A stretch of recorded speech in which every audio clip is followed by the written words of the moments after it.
expression de Torah de vie parce que je voudrais aujourd'hui vous montrer les particularités du texte hébreu. Si vous aimez l'hébreu, si vous aimez un texte qui dépasse l'imagination, aujourd'hui ce sera la bonne opportunité de prendre des notes et d'écrire pour que vous puissiez vous rendre compte comment cette Torah est plus que des mots. J'ai ici sous mes yeux, donc la Torah, elle est ici, pourtant certains d'entre vous, vous pouvez l'obtenir, c'est même pas une Bible, ce n'est que la Torah, donc vous voyez, c'est un livre important quand même, et lorsque je la regarde, en fait, qu'est-ce que je vois? Je vois des lettres noires sur du papier blanc. Pour la plupart des gens qui lisent un texte comme celui-là, qui voient cela, ils se disent, bon, c'est un texte, c'est tout. Certains ne comprennent même pas l'hébreu, ils ont l'impression de lire une langue tellement compliquée. En réalité, lorsque je revois ce livre, vous savez ce que je constate? Je constate qu'en réalité, c'est un livre qui est plus que de l'encre sur du papier. C'est réellement une vie. C'est un livre qui est vivant. Il a une capacité, est-ce que j'oserais dire, de respiration de vie. C'est comme lorsqu'il est dit de la dame que Dieu souffla dans ses narines un souffle de vie, et il devint une âme vivante, il devint un être vivant. Je vous avais dit la semaine précédente, et déjà d'autres fois encore, que même le Mishkan lui-même est plus que des objets et qu'une tente, c'est devenu vraiment un être vivant, une vie de Dieu qui l'habite complètement. Cette Torah, on l'appelle Torah de vie parce que elle est vraiment vivante. Vous allez voir avec le cours d'aujourd'hui, qui est très très particulier d'ailleurs, très particulier, que c'est un système d'écriture plus que naturel, totalement divin. On a l'impression, et je ne sais même pas si le mot impression est bon, je crois que c'est réellement comme s'il respirait. Vous savez ce que c'est que notre vie, elle est construite évidemment sur le souffle. Ce qui nous permet d'être ce que nous sommes aujourd'hui, c'est parce que nous respirons. Le poumon s'ouvre, se referme, nous inspirons, et puis nous insufflons l'air et nous le reprenons. Et constamment, nous sommes en train de vivre. Et cette Torah de vie, elle a exactement le même système. C'est comme une respiration de vie. Elle s'ouvre, elle se referme, elle s'ouvre à nouveau, constamment, constamment. Elle monte, elle descend, elle remonte, elle redescend. Vraiment, c'est une vie, un texte totalement vivant.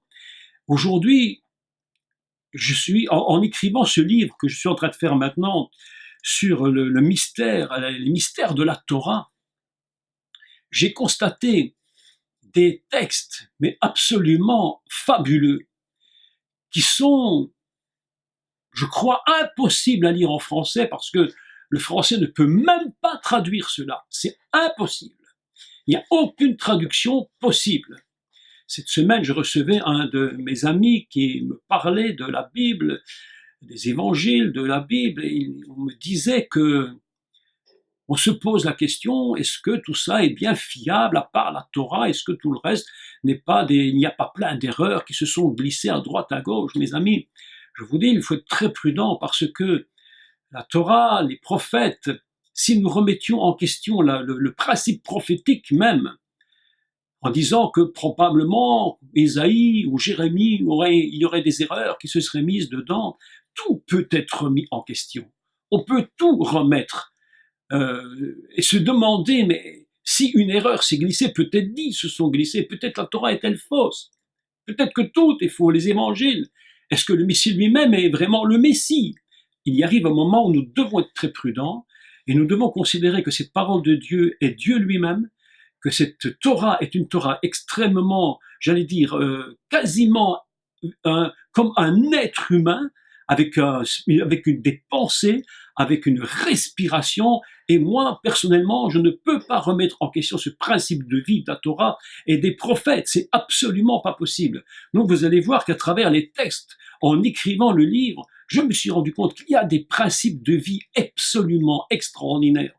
Donc aujourd'hui, nous allons reprendre, si vous voulez bien, le livre de Bereshit, à partir du chapitre 1, tout simplement, et je voudrais vous montrer des particularités du texte hébreu qui sont absolument surprenantes concernant la création du monde. Vous avez vu que le thème, c'était 3 niveaux de création.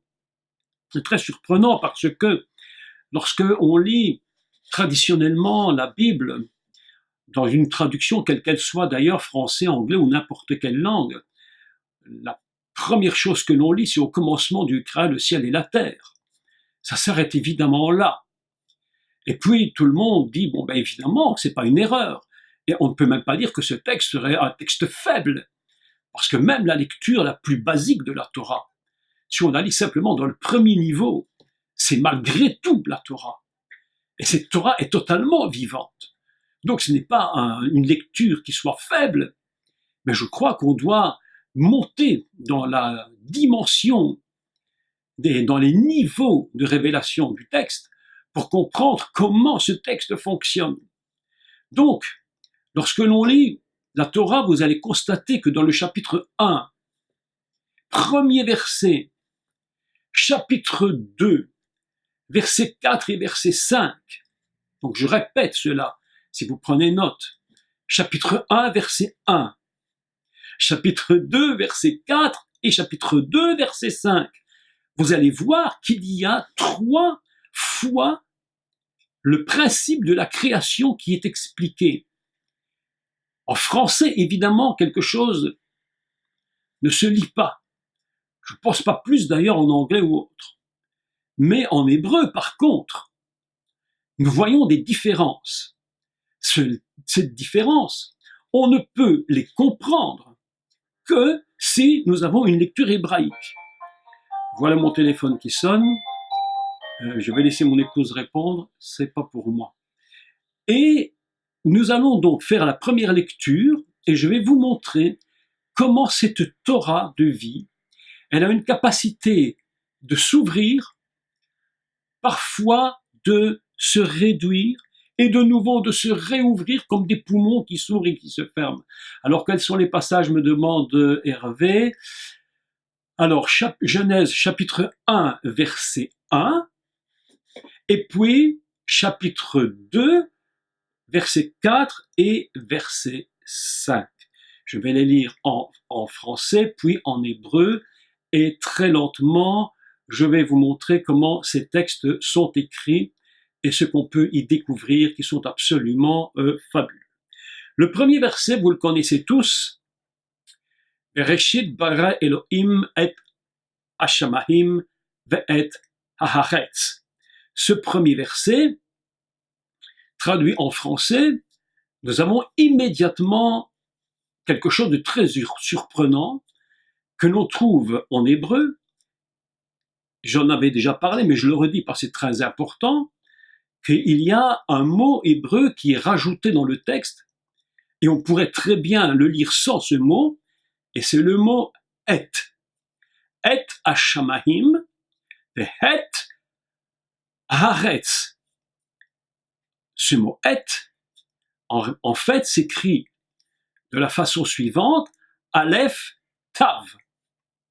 Aleph Tav, évidemment, tout le monde peut connaître cela, parce que c'est ce qu'on appelle, dans l'expression grecque, l'alpha et l'oméga. Quand on parle de Dieu qui est alpha et l'oméga, on sait immédiatement l'idée qui s'en dégage, c'est que tu es le commencement et la fin. C'est-à-dire, en réalité, plus qu'un commencement et qu'une fin, c'est en réalité, tu es éternité. Il est l'alpha et l'oméga, c'est-à-dire celui qui n'a ni commencement ni fin, qui commence, qui se termine, mais qui commence, on ne sait pas où il commence, et on ne sait pas où il se termine, parce qu'il n'y a pas de fin ni de commencement. On appelle cela l'alpha et l'oméga. On retrouve, je crois, si je ne me trompe, je crois que c'est dans l'Apocalypse que l'on utilise cette expression. Bon, il faudra vérifier, mais je pense. Il est l'alpha et l'oméga. En hébreu, on ne dit pas alpha, oméga, on dit aleph et tav. C'est un petit mot, évidemment, qui, dans la grammaire hébraïque, biblique, introduit un complément d'objet direct, parfois même un nom. C'est pourquoi le premier verset de la Torah nous dit Bereshit bara Elohim et alpha oméga, Hashamahim, vehet, haaretz, et la terre, nous donne une première indication sur ce verset, c'est que ce verset-là nous dit que la terre, le ciel et la terre sont intimement liés à la pensée de l'éternité. La création fondamentale et le premier niveau de création, et quand je dis le premier niveau, c'est en commençant par le haut, il y a aussi un commencement de création qui se fera par la suite par le bas, mais ici on commence par le haut et on apprend que le monde et la terre, le ciel et la terre sont liés, mais complètement liés à la pensée de l'éternité. Et Hashamahim, et Haaretz, alpha, oméga, collé au ciel, alpha, oméga, collé au principe terre. Voilà. Alors je lis ce que vous me dites, Apocalypse 1, verset 8, je suis l'alpha et l'oméga. Voilà, chapitre 1, verset 8. Merci beaucoup Pascal de nous donner la référence. Vous voyez, je n'ai pas tout en tête, toute la mémoire. Il y a des gens qui me disent parfois, mais tu retiens tout. Alors, il dit, mais c'est une montagne de choses que tu retiens. Je dis, non, je retiens pas tout. Il y a des choses, j'ai besoin qu'on me les rappelle, parce que je ne suis pas une encyclopédie. Mais enfin, voilà. Donc, nous avons cette première notion très intéressante sur le principe et Hashamahim ve et haaretz, un monde, un ciel ou des ciels, devrait-on dire, des ciels qui sont intimement conçus dans un principe d'éternité. Alors, c'est assez compliqué parce que lorsque on voit la terre sur laquelle nous sommes, nous nous rendons compte que cette terre, elle est quand même très limitée. Cette terre est quand même vouée à un jour à disparaître et pourtant, la conception fondamentale du ciel et de la terre, c'est l'éternité. D'ailleurs, vous comprenez bien que lorsque Yeshua, le Messie, est en Israël, qu'il parle au peuple d'Israël, tout le temps il fait la connexion avec l'éternité. Jamais il ne va parler de temporalité, jamais il n'en parle de perpétuité, mais constamment il dit je vous emmène dans la vie éternité, c'est-à-dire dans le et, dans l'alpha et l'oméga, dans ce système-là. Et voilà que quelque chose va se produire maintenant de tout à fait surprenant, et c'est au chapitre 2, et au verset 4, et là nous allons constater que quelque chose change. Nous allons d'abord le lire en français si vous voulez bien prendre votre Bible ou votre Torah si vous l'avez, et vous allez remarquer qu'il y a une différence au niveau du texte. Nous avons donc, je répète, 3 endroits très précis dans le chapitre 1 et le chapitre 2 de Bereshit où on parle de la création du monde et des ciels. Nous allons maintenant prendre le chapitre 2 et nous allons lire en français, puis je le lis en hébreu. Il dit ceci, voici les origines, je le lis dans la version de Louis II, qu'importe, voici les origines des cieux et de la terre lorsqu'ils furent créés. Et maintenant, nous allons le prendre en hébreu.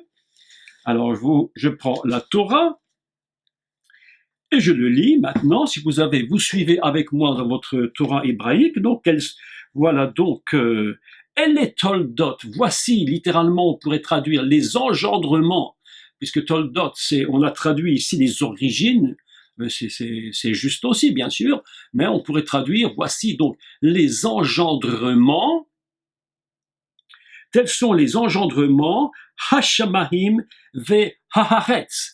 Nous avons ici une lecture différente. On ne dit plus voici les engendrements et Hashamahim ve et haaretz, mais le et disparaît, on ne l'utilise plus et on ne trouve plus dans ce texte-là qu'un autre mot qui est collé, c'est Hashamahim, la lettre He, et haaretz, la lettre E, les cieux et la terre. Quelque chose est en train de se produire à ce niveau-là, qui est tout à fait surprenant, c'est que nous avons ici une lecture de 2 He et He, si vous tirez les deux, si vous tirez le mot Shamaim et le mot Haaretz, il vous reste He, Vav, He. Exactement comme lorsque nous lisons Yud, He, Vav, et le nom divin. Comme si Dieu avait venu nous dire, attention, maintenant nous sommes en train de passer dans une autre dimension. Évidemment que nous savons que l'éternité, c'est le commencement de toute chose, c'est ce qui englobe tout. Mais lorsque maintenant je vais venir dans une autre dimension, vous expliquer que ici nous sommes dans le nom divin qui est totalement lié à ces deux notions ciel et terre. Nous sommes dans la notion ciel-terre par rapport au nom divin. Lorsque Moshe demande à Dieu, mais quel est ton nom? Et nous avons à apprendre qu'il s'appelle l'Éternel en français, donc le nom sublime Adonai. Et ici, dans ce texte, très précisément, le « et » disparaît et il nous reste le nom divin. Et vous allez comprendre une parole du Messie que je vais vous lire par la suite et qui est très surprenante et qui va relier tout le système « et puis la lettre « He » et puis sans la lettre « He ». Et la troisième lecture du texte, qui est, elle, encore surprenante, c'est que ici, il est écrit au verset 5, toujours au chapitre 2 et au verset toujours 5, cette fois, si je ne me trompe, il dit donc « El etoldot hashamahim ve'haaretz ve'yibaram bayom asot » lorsqu'il fit Adonai Elohim, l'éternel Dieu, Eretz ve'shamaim. Et cette fois, on supprime de nouveau un mot, c'est la lettre He disparaît complètement et il ne nous reste plus que Shamaim, Eretz.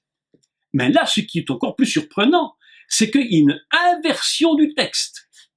On commence toujours par Dieu crée le ciel et la terre, et puis, de nouveau, chapitre 2, verset 4, le ciel et la terre, et puis, verset 5, on renverse et on dit la terre et le ciel. Et on a le sentiment que les trois niveaux de création sont ainsi expliqués.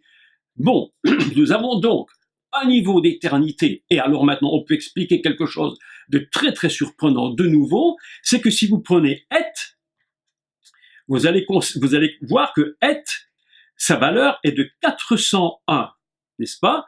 Tav et Aleph, 401.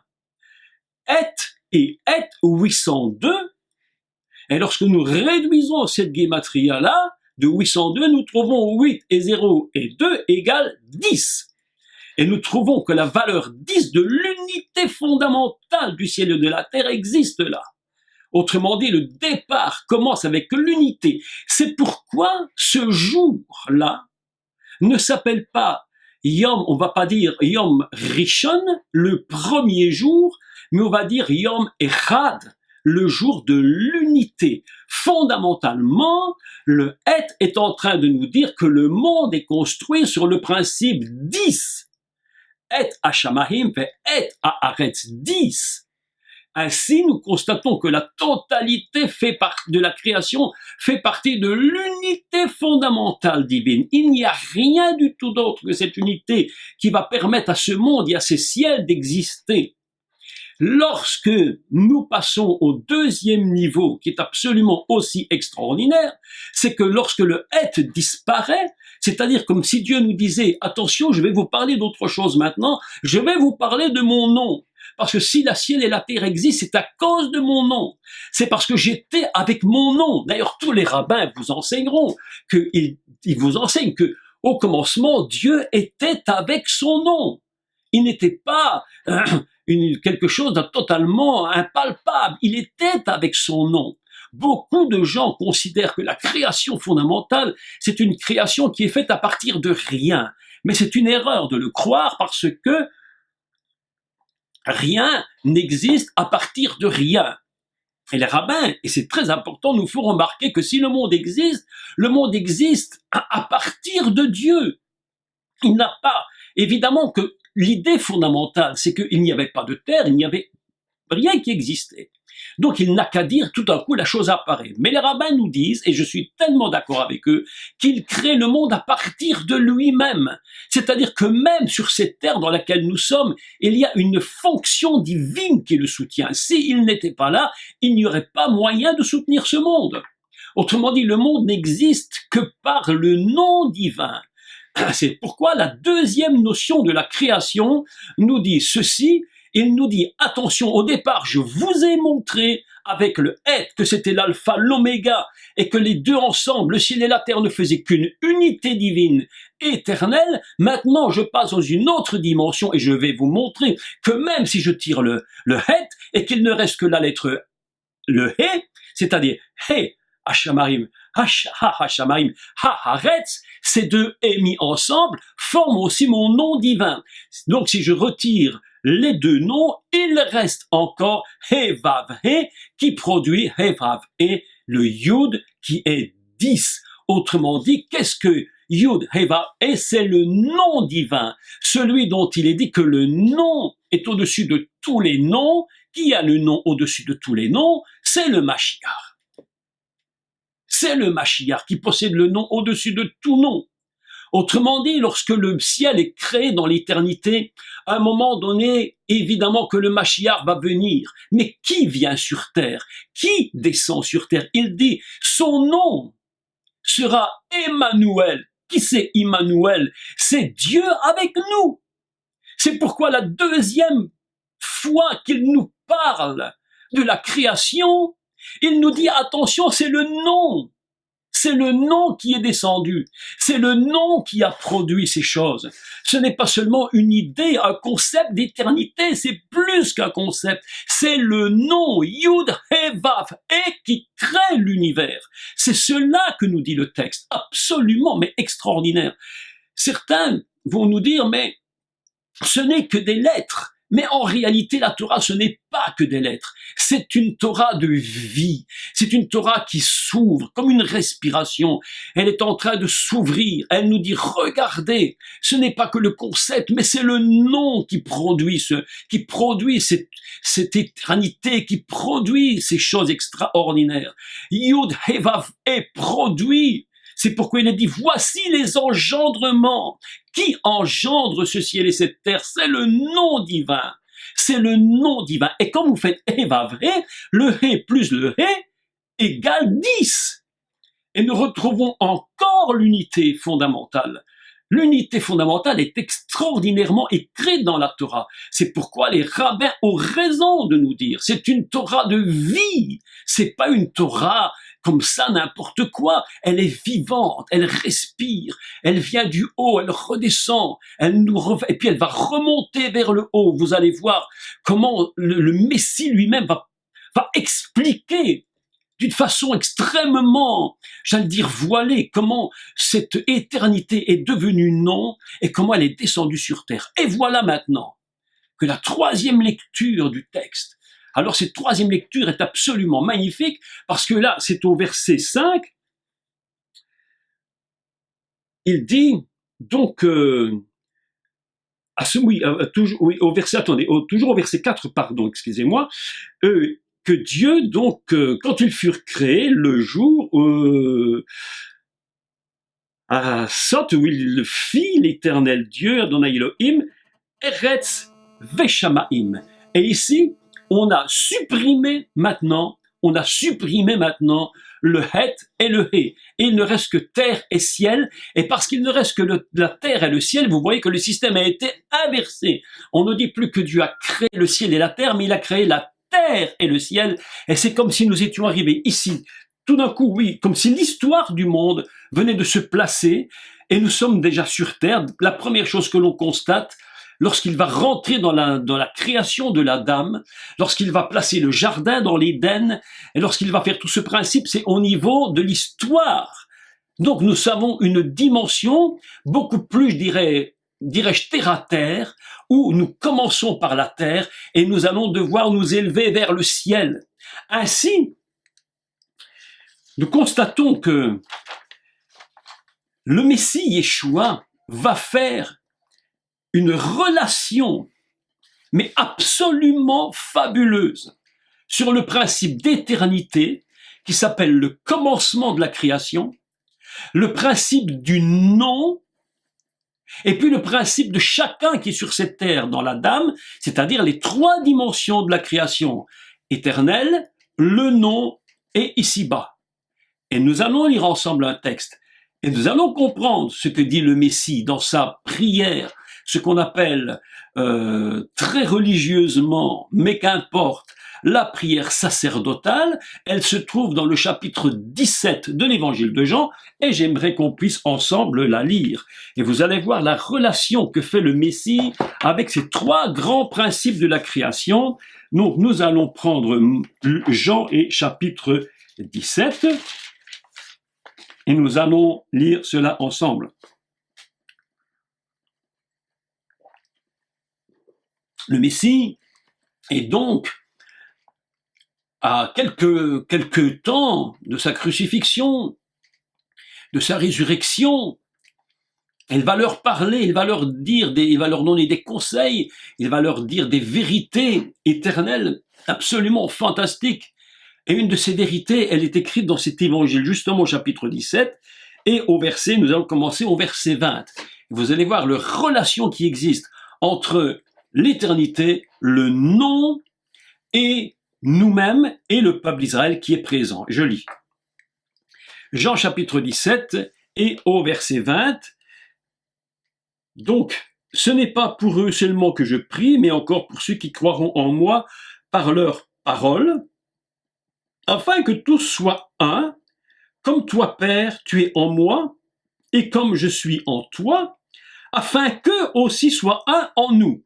On est en train ici le Messie est en train de nous dire qu'il y a d'abord l'unité du Père, ce qu'on appellera le fondement même de la création, il va le dire après d'ailleurs, et puis nous avons celui qui est venu et qu'il dit qu'il est un avec le Père, c'est le nom, et puis il va aller directement vers ceux qui sont ici-bas, c'est-à-dire tous ceux qui sont avec lui, et c'est le niveau de la terre, de ceux qui sont sur terre. Et il dit, mais attention, dit le Messie, le grand point le plus important, c'est que vous compreniez que le Père, la création fondamentale, et moi et vous, nous sommes une unité Echad, un. C'est pourquoi cela s'appelle le jour Echad. Et lorsque nous lisons ce texte de Bereshit, jour 1, chapitre 1 et les 4 premiers versets, nous nous rendons compte que ce jour n'est pas un jour comme tous les autres, c'est un jour qui contient l'unité totale. Simplement, il nous explique qu'il y a des niveaux, il y a le niveau de la création fondamentale éternelle, il y a le nom qui est descendu, et lorsque le nom descend, il fait, j'allais dire, le lien entre ce qui est le plus élevé et ce qui est sur la terre en bas. Et nous avons donc l'éternité, le nom et la terre. Et ainsi, les trois ensemble vont s'unir. À cause de qui? À cause du nom. Et c'est pourquoi le Messie va déclarer que moi et le Père, nous sommes un, et vous en moi et le Père, nous sommes un. Nous sommes dans le jour de l'unité fondamentale, mes amis. Beaucoup d'enseignements ont été dits dans l'Église que c'était le premier jour. Donc, si c'est le premier jour, automatiquement, il y en a un deuxième. S'il y en a un deuxième, il y en a un troisième. Donc, le premier n'existe plus puisqu'on est passé maintenant au septième. Alors qu'en réalité, la Bible nous dit, mais pas du tout, mais pas du tout. Le jour 1 restera 1. Il n'y a pas possibilité d'être un. Il contient en lui le ciel, il contient l'éternité, il contient le nom divin qui descend et il contient tout ce qui est ici en bas.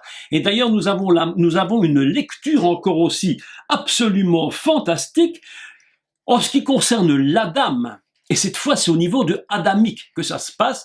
Nous avons le même principe, mais exactement, où on va dire « et ha-adam », puis plus loin, on va supprimer le het et on va garder ha-adam, et puis on va supprimer le he et il va rester Adam tout simplement.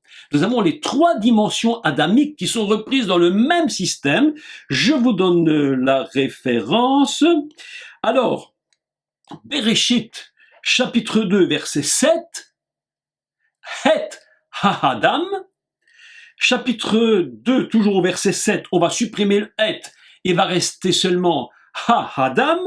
Et puis, très surprenant, c'est lorsque la chute est venue, après la chute, une notion très particulière va se faire, c'est que le het et le ha va disparaître. Et il va rester seulement Adam. Mais à ce moment-là, de nouveau, un changement se produit. C'est au moment où Adam se rend compte de la catastrophe qui s'est produite et il se dit, mais il faut que je rappelle la vie. Il faut que je rappelle cette vie qui est où Dieu nous a dit, mais si tu pêches, tu mourras certainement. Et Adam se rend compte qu'il faut ramener la vie, et pour ramener la vie, il faut le souffle de la vie. Et pour avoir le souffle de la vie après la chute, c'est à ce moment-là que va se rajouter de nouveau le et. Et on dit de nouveau, ha Adam, on rajoute le souffle. Adam, le texte rajoute cette notion, et c'est à ce moment-là qu'il va crier et qu'il va donner un nom à sa femme, Vaïkra, et il va dire Chaoua, vie. C'est au moment où le hé se rajoute que le nom de vie sur sa femme est en train d'apparaître pour la première fois. Ces textes de Torah, je sais que c'est un peu compliqué, mais je voudrais vous montrer une chose absolument extraordinaire. C'est qu'en réalité, cette Torah de vie, c'est une Torah qui respire. C'est pas un texte qui est statique. C'est pas simplement des lettres et des mots. C'est une respiration divine.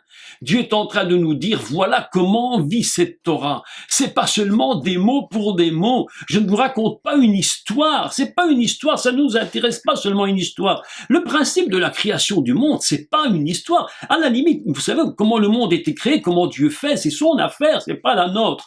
Mais il nous apprend par là et par ces textes et par ces lettres hébraïques tellement puissantes que cette Torah de vie, elle s'ouvre, elle se ferme, elle se rouvre comme un corps, comme des poumons qui respirent. À chaque fois que tu prends la Torah et que tu la lis, que tu prends la parole de Dieu et tu la lis, tu respires littéralement, parce que la vie de Dieu est en train de prendre son expansion en toi. Avez-vous remarqué quelque chose de fantastique? C'est que vous pouvez lire 1 milliard de fois la Torah, les prophètes, même la vie du Mashiach. Vous lisez 1 milliard de fois et jamais vous ne vous ennuyez. Est-ce que vous avez remarqué? On a lu les évangiles, mais des milliards de fois sur cette terre. Moi-même, je les ai lus un nombre de fois incalculable, mais c'est inimaginable. Mais jamais tu ne t'ennuies. Tu peux prendre le meilleur écrivain. Tu peux prendre Victor Hugo, tu peux prendre Stendhal, tu peux prendre Balzac, tu prends qui tu veux. Tu prends les meilleurs. Quand tu as lu 3 fois Les Misérables, à la 4e fois, ça devient vraiment misérable. Parce que tu te dis, je ne peux pas encore le lire, c'est trop long. Et puis à un moment donné, tu n'as plus besoin de le lire. Pourquoi? Parce que ces textes-là sont des textes d'hommes. Mais la Torah, mes amis, c'est une respiration. C'est d'abord l'éternité, et puis il nous révèle le nom, et puis il vient ici-bas, et puis quand nous sommes ici-bas, nous retournons vers le nom. Et lorsque nous retournons vers le nom, nous retournons vers le Père. Et je continue la lecture de 17. J'espère, mes amis, j'espère, mais je sais que je suis parfois un peu compliqué. J'espère que vous allez me suivre, que vous allez comprendre, mais ne vous inquiétez de rien. Tout ça est écrit en détail dans le livre que vous allez bientôt avoir. Je l'explique en et redétail dans ce livre. Je crois avoir fait actuellement près de 40 ou 50 pages d'écriture uniquement sur les 4 premiers mots de la Torah. Donc je me suis demandé combien j'allais écrire. Mais continuons le texte si vous le voulez bien. Chapitre 20, verset 22, chapitre 17 de l'évangile de Yohanan. Je leur ai donné la gloire que tu m'as donnée afin qu'ils soient un. L'unité fondamentale. Comme nous sommes un. Unité fondamentale. Moi en eux, un.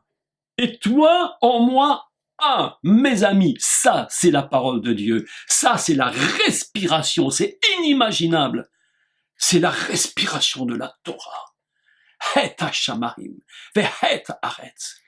Hashamaim, haaretz. Eretz, shamaim, 3 à des niveaux différents, mais qui nous montrent combien cette Torah est vivante. Vivante. C'est pas un être mort. C'est pourquoi lorsque tu la lis, elle est toujours en toi, en train de vivre, en train de vivre. Tu lis un texte et tu comprends un autre texte. Tu passes dans un labyrinthe infini. Tu te trouves face à une porte dans un labyrinthe. Tu dis, mais je ne comprends plus ce qui se dit. Mais tout à coup, le Seigneur t'ouvre les yeux, te donne une clé. Tu rentres par une porte. Tu te trouves dans un autre chemin. Tu repasses dans un autre labyrinthe. Tu te bloques dans une porte. Mais tu as une clé qu'il t'avait donnée il y a peut-être 6 mois ou 1 an. Tu utilises la clé, la porte s'ouvre. Tu rentres dans un autre chemin. Et c'est une Torah de vie, mes amis, une Torah de vie. Elle est respirante de l'Esprit de Dieu. C'est pourquoi il est dit que cette parole, cette Torah, le nom, lorsqu'il le nom intervient et qu'il souffle sur ce qu'on appelle simplement la notion terre, la notion ciel, lorsqu'il souffle dedans, cette Torah prend vie, et cette Torah donne vie à qui? Elle donne vie à la dame. Et c'est parce qu'elle donne vie à la dame que toi-même, qui m'écoutes, tu ne peux jamais t'ennuyer. Tu ne peux jamais t'ennuyer. Tu reliras 1 milliard de fois la Torah, 1 milliard de fois les prophètes, 1 milliard de fois la vie du Mashiach, et jamais tu ne t'ennuies, et tu as l'impression que c'est toujours la première fois que tu lis. Est-ce que tu sais pourquoi tu crois que c'est la première fois? Mais parce que tu n'es pas dans le jour premier, tu es dans le jour Echad. J'espère que je me fais bien comprendre. Dans ma tête, c'est clair, parfois c'est difficile à expliquer, parce que la dimension est si immense. Cette dimension a atteint un tel niveau. Et je continue. Verset 23. Moi en eux et toi en moi. Et c'est pas moi qui parle, c'est le Mashiach qui parle, c'est Yeshua. Afin qu'ils soient parfaitement un. Indivisible, mes amis. Vous n'êtes pas un parce que vous cherchez d'être un. Vous êtes un parce que vous êtes en lui et que lui est dans le Père et que tous ensemble nous sommes un.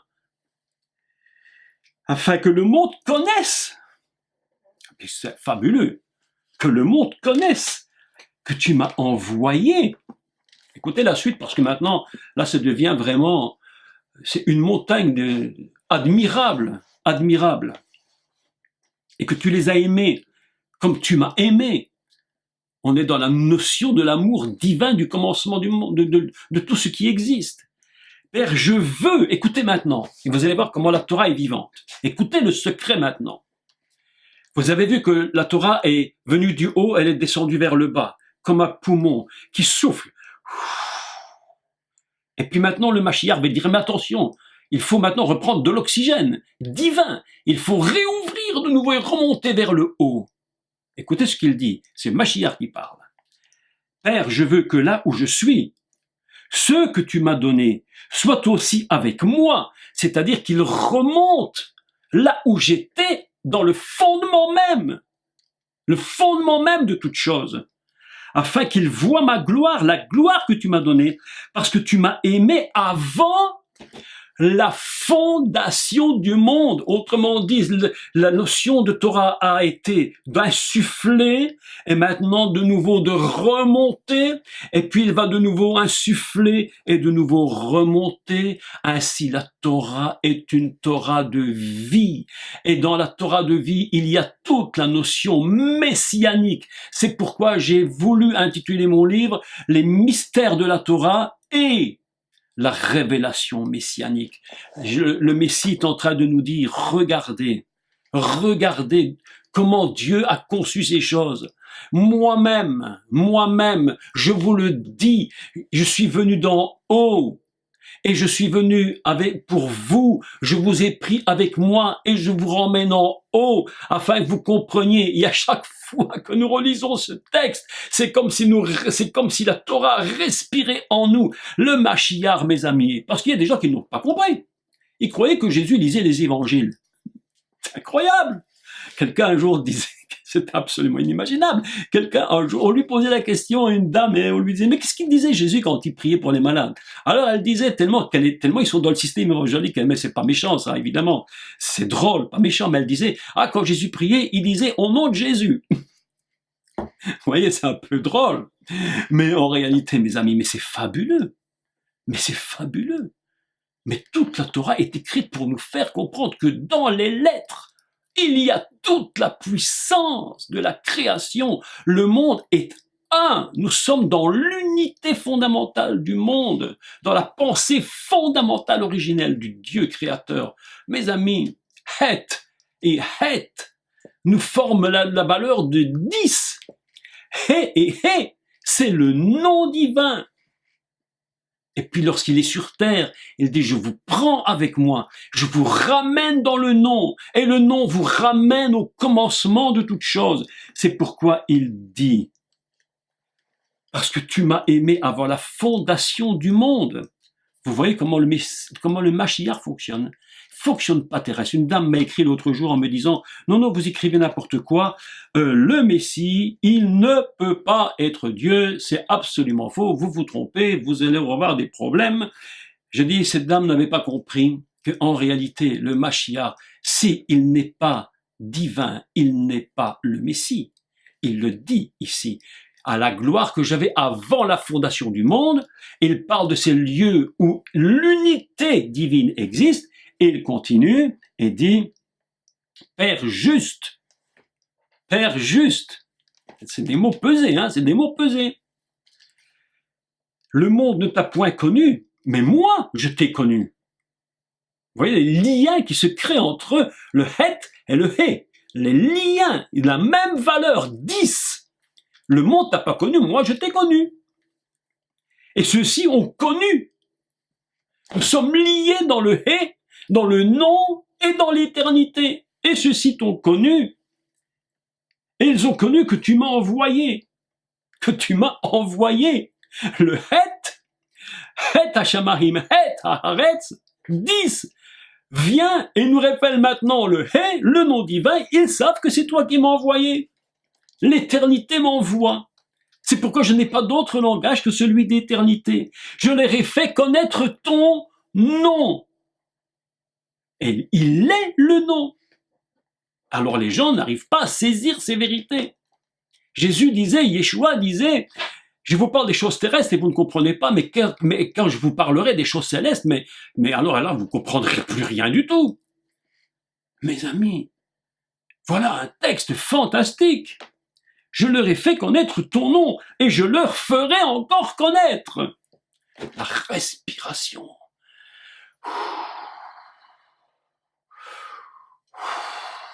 La Torah de vie me remplit.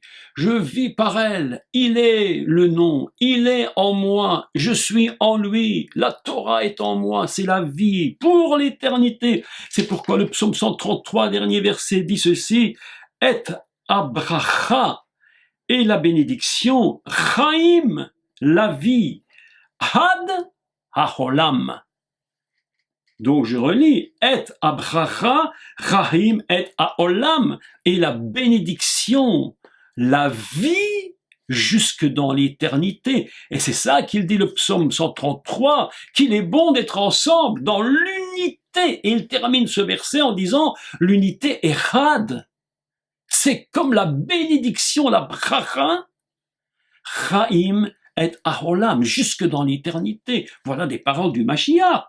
Je leur ferai connaître afin que l'amour dont tu m'as aimé soit en eux et que je sois en eux. Cette prière sacerdotale, elle dépasse l'imagination d'un homme normal. C'est impossible que quelqu'un de normal puisse comprendre une chose pareille. Il faut le révéler à la lumière des textes hébraïques. Il faut le révéler à la lumière de la Torah. Il faut comprendre que les mots et les lettres ont été mis et pesé par Dieu lui-même.